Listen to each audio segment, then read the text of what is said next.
Well, we found out about it because it was on the news immediately. The question was, why did it happen? Mm-hmm. And that is just an incredibly unusual thing to happen. You don't have Mm-hmm. things like that happening. And why was it Alice McArthur? I think it was probably about that time that I found out that Alice was somehow related to a family in New Orleans that either was or worked with or knew a family that was involved in organized crime in New Orleans. And so then I hope I'm not mixing the two situations, the car bombing and her actual murder.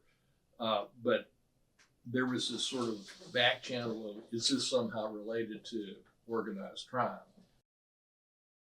Miss Orsini contacted Jack, and then Jack asked if I wanted to work on it with him. And I was doing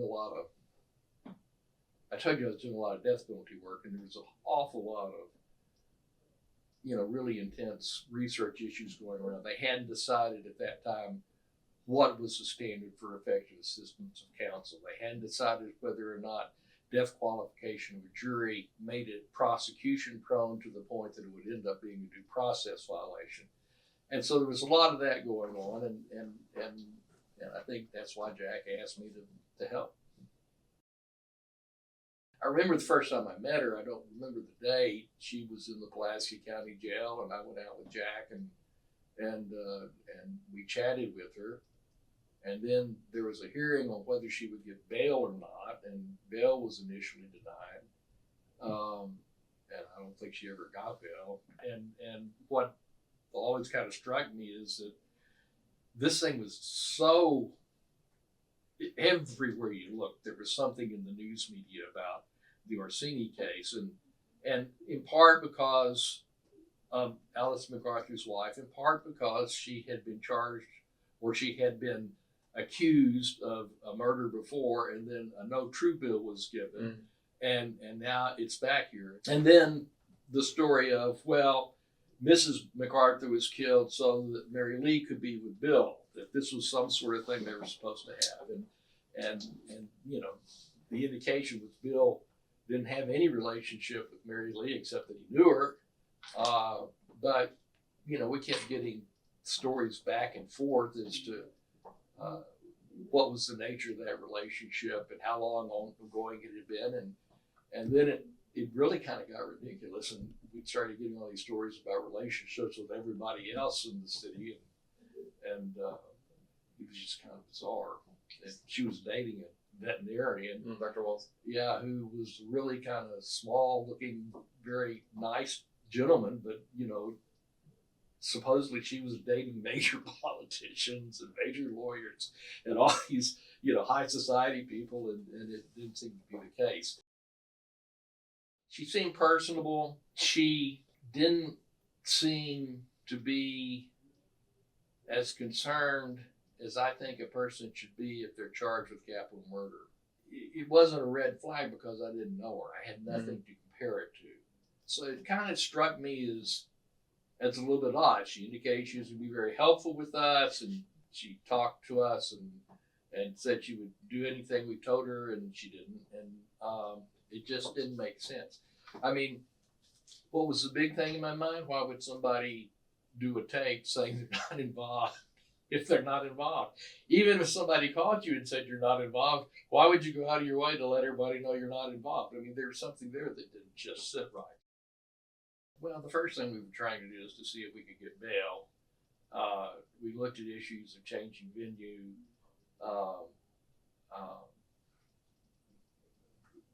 We tried to, get the whole of the evidence and look through it and see what was there and what was not there. It was pretty clear she didn't kill anybody personally. And then the other part of it is that in Arkansas, there's an accomplice corroboration rule, I think it's probably in other states, where if the evidence that they have against you that you committed a crime is only the uncorroborated testimony of an accomplice, then that's not sufficient to convict. So we were looking at all of the theories and the cases that dealt with that, and how would we present the evidence and how would we go about it. She didn't do it. She didn't? No, Okay. She didn't have anything to do with it. Mm-hmm. She wasn't involved. during the course of the thing, we came to find out about she and Dr. Wools, yeah, and things kept coming back up from the death of her husband, and what was that about? What was not about? All of that was going on, and then somewhere pretty closely in, we started getting information that she was talking to the sheriff. And I know that there was one meeting with me and Jack and her and the sheriff Tommy Robinson was saying, "I'm going to put you in jail if I can prove that you did it." And she said, "I think you should, and I expect you to do that. Go right ahead."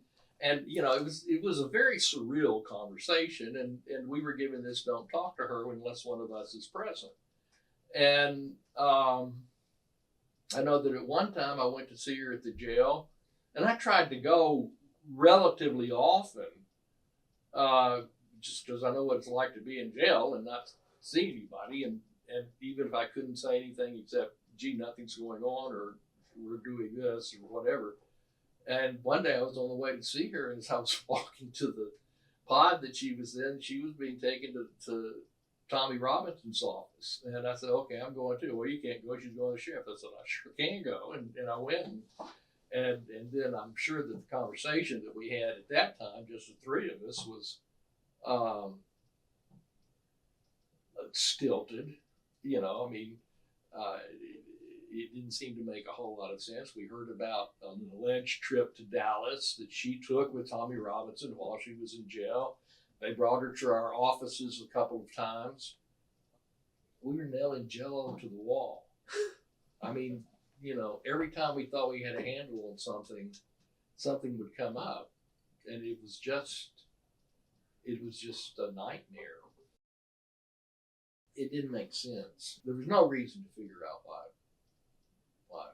Mrs. McArthur was dead. Mm-hmm. And the whole thing was sad. It's like she's getting ready to go on 4th of July weekend. People show up at her door. She runs to get into a closet, hides. Mm-hmm. They keep going everywhere. They finally find her, and she gets shot in the back of the head and killed. I think everybody was looking for, well, why is she dead? Well, so he can be free, and Mary Lee Orsini and he can get together.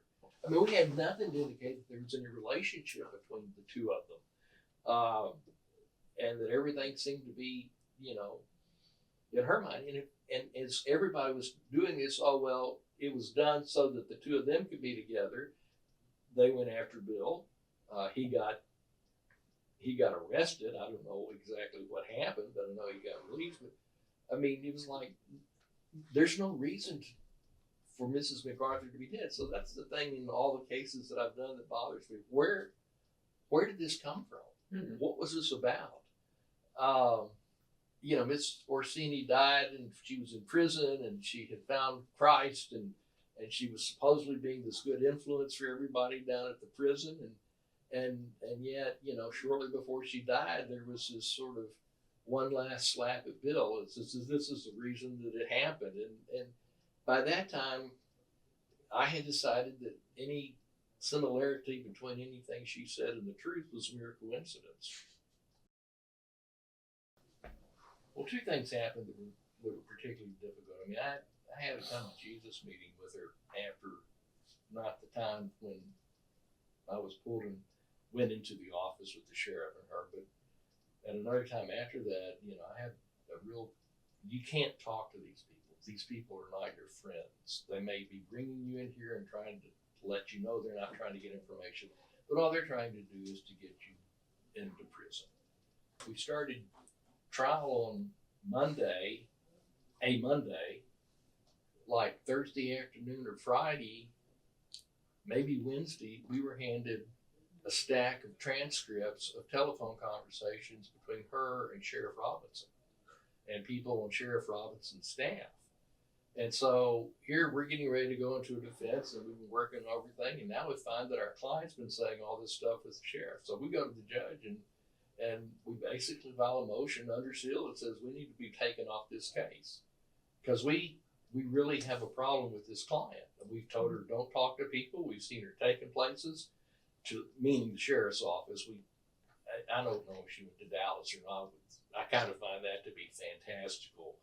But, and then we get these 30 pages or whatever it was of comments of what she had been saying to these people and how she was going to help them find stuff that was supposed to be able to get this whole case taken away. Tommy Robinson wanted Bill McArthur. And the judge wouldn't let us off. And so now we've got a real hell of a dilemma. I think Chris Piazza, who was the prosecutor, his last witness, if I'm correct, in the case in chief, was the real estate agent and the playing of the tape. Mm. And he set up the playing of the tape so he had a foundation, and then he played the whole thing. So you had the back and forth and the back and forth, and there was a transcript. And she acted the part, sounded great. Who is this? Why are you saying this about me? I can't believe you're doing it. She'd had all the theatrics in it. And then the tape stopped and the courtroom was silent. And he said the defense rest, or the state rest. And we're still silent. And then we get into we're going to break until so and so and so and so. And so we had a break. We were in what is the bankruptcy court now. At the time, it was the law school, and they had a mock courtroom in there for trial practice courses. And she was in there, and she was looking out the window. And I remember I told Jack later, I said, the look on her face when she was looking out the window after that tape had ended was like, for the first time, she recognized this wasn't a joke, that this was serious. It's like she finally realized that this is a problem. I learned pretty early on that if you get yourself carried away with that question and you're a defense counsel, mm-hmm. you just can't do anything. You can't do that work ethically if you get yourself carried away with, oh my God, what's going to happen to this person? What I learned on is that the defendant was a fact. And how did the fact fit in with the other facts in the law in the case? I mean, I know that sounds disassociative, but that's the only way I can do it. And so, no, I wasn't sitting there, thinking is she going to get convicted, is she not going to get convicted. I was pretty sure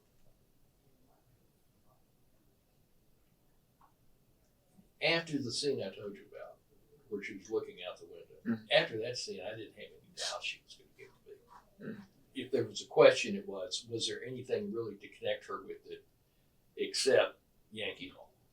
And if there wasn't, then a jury might acquit her. But she gets convicted, and there was no sense to be made. The whole thing,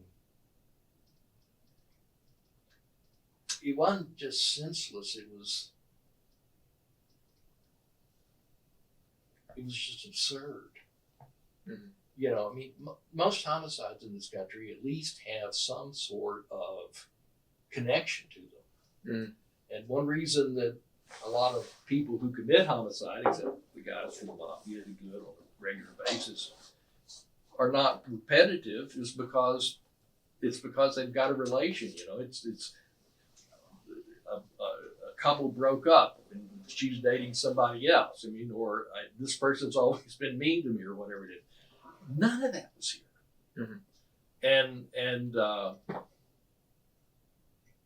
I don't really remember sleeping well or anything that night. What I remember is getting up the next morning, and I was wondering if they were getting ready to rush her down to the prison. Typically they wouldn't, but this was such a high profile thing, and everybody was pleased with it. Would they do that? So I called to the jail because I was trying to set up a meeting, and she called me back, and I started into there's some things you need to know. And she said, well, no, you need to listen to me. You need to listen to me. I'm turning state's evidence against Bill McArthur. And we've hired Tom something from Donovan. from Yaleville or that part of the woods, Morrilton, someplace around there, and he's going to represent me now. And I'm sitting there thinking, just when I thought nothing could get even odder, they got odder. I mean, I don't know what he's going to do. What do you mean you're going to turn state's evidence? Do you mean that, nothing you've ever told us was the truth? I mean, that's exactly what I thought. And then, we were relieved and Donovan started doing his stuff, and it just continued to be bizarre. Thought it was a lie.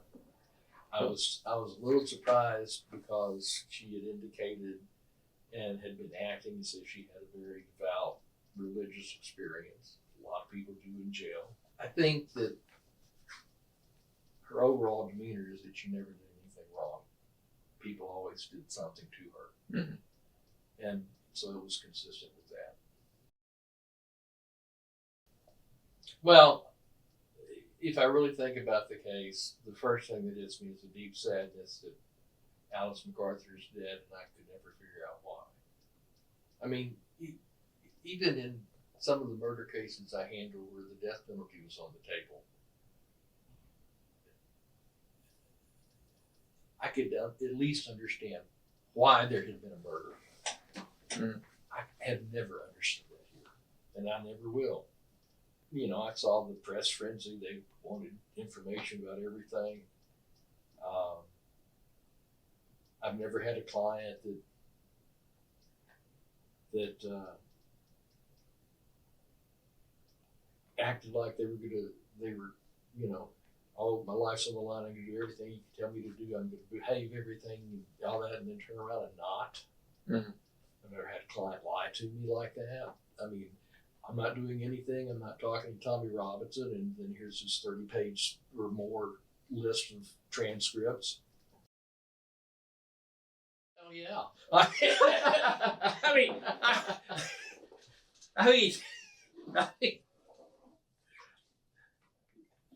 there were a lot of cases where clients would tell me something, Mm-hmm. and we would get ready for trial. And if it was really kind of outlandish, I would finally come to the point where I would say, look, let me tell you something. I'm your lawyer. I love you. So I'm going to believe your story.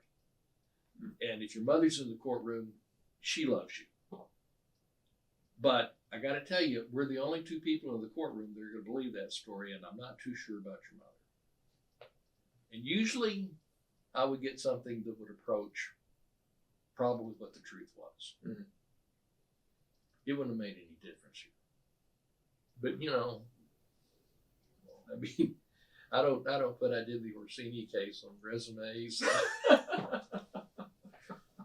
And I don't really talk much about it.